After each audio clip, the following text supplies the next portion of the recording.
और सीएम योगी ने पीटीए को लेकर अखिलेश को घेरा। कौशांबी में सीएम योगी ने कहा कि चाहे प्रयागराज हो या गाजीपुर, माफिया को गले का हार किसने बनाया था। समाजवादी पार्टी की संवेदना सिर्फ माफिया के साथ है। रिपोर्ट आपको दिखाते हैं।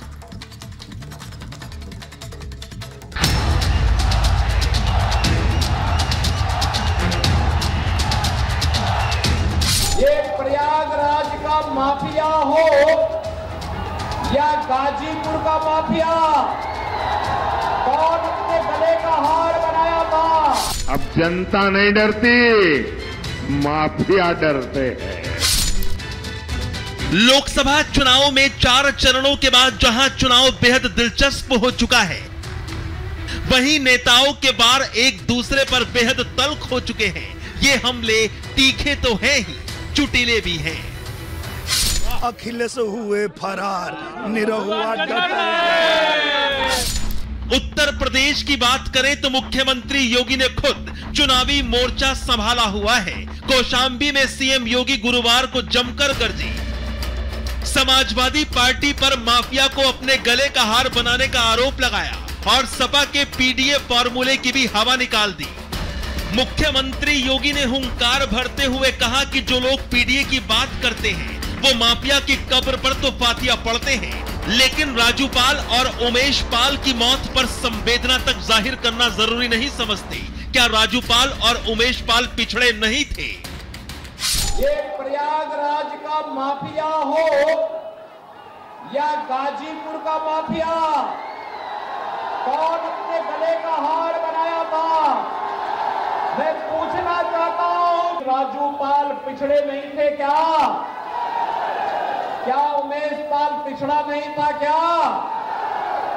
लेकिन समाजवादी पार्टी का क्या रिश्ता था कि वह इन लोगों को, राजूपाल के लिए, उमेश पाल के लिए और इन माफियाओं के द्वारा मारे गए सैकड़ों लोगों के प्रति वो निषाद जाति के भी थे, पटेल जाति के भी थे, अलग अलग जाति के थे।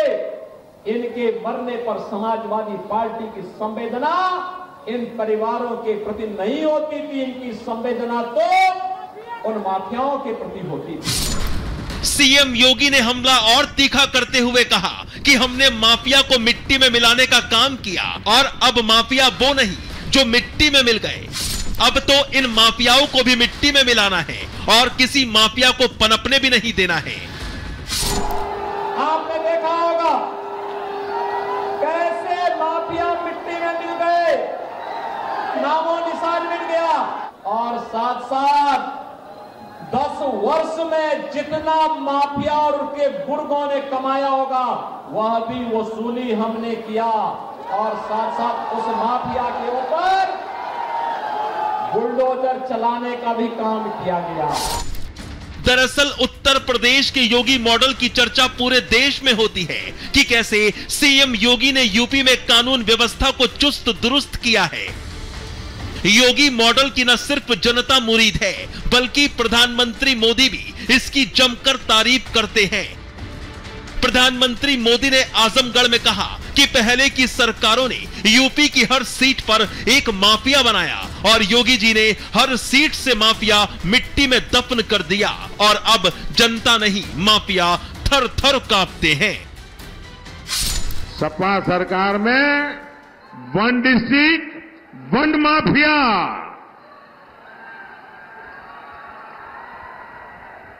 हर डिस्ट्रिक्ट का अलग माफिया। इन लोगों ने एक एक माफिया को ठेके पर देके रखा था।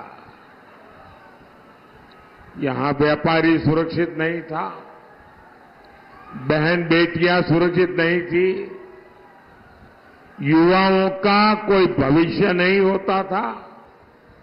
लेकिन जब से योगी जी आए हैं और ये सब उनके साथ ही सरकार में है, पूरा माहौल बदल गया है।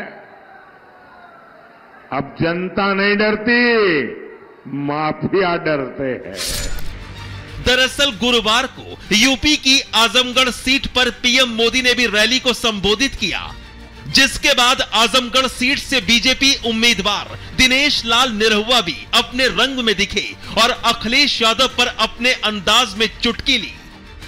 आजमगढ़ की जनता कहती है भगोड़े हैं, और अब इन लोगों ने पीडीए बनाया है। उसका मतलब ये है परिवारवादी डकैत अलायंस। तो ये पूरी तरह से फेल हो जाएंगे। आजमगढ़ की जनता ने मन बना लिया है कि अब भौजी आवे चाहे भैया, होई आजमगढ़ जम के लड़ैया, आरो होई चाहे पार फैसला अटल रहे, अखिलेश हुए फरार निरहुआ डटल रहे। वहीं सपा पर सीएम योगी भले ही ताबड़तोड़ हमले कर रहे हों, लेकिन अखिलेश भी अपने अंदाज में जमकर पलटवार कर रहे हैं। अखिलेश यादव इंडी अलायंस की सरकार बनने का दावा तो कर रहे हैं, साथ ही कह रहे हैं कि जनता इस बार आत्मसंतुष्टिकरण वालों को बाहर का रास्ता दिखाने जा रही है। ये लड़ाई बड़ी है और देश मनमर्जी वालों से नहीं चलना है।